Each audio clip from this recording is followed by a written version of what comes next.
So today I want to take what we learned about types of solutions and where water flows, which is osmosis, and where ions tend to flow, which is done by diffusion, and apply that to the fish and the water regulation that happens within fish. So as you probably know, we have two different kinds of fish in the world. We have saltwater fish and freshwater fish, and then we have some that have to transition between saltwater and freshwater. So we're going to talk about those three cases today. So saltwater regulation fish, right? The problem with saltwater fish is that their cells are less concentrated than the ocean around them. So water tends to move out of the fish and salt tends to move into the fish. The best way to fix it, they actually have kidneys that keep extra water in the fish's body and excrete the excess salt.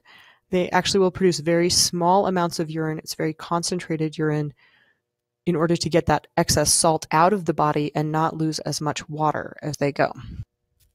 Freshwater fish face a different problem in regulation.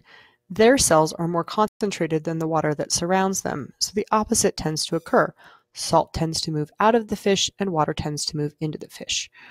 The way that they fix that is they have specialized cells that store salt within the body, and their kidneys extract fresh water from the body. They're actually going to produce large amounts of very dilute urine and use that to move the water out of their body cells as they go.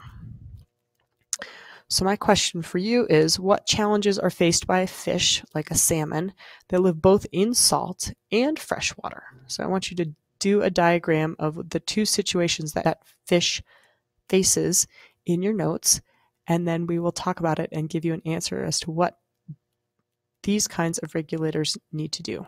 They're called Euryhaline.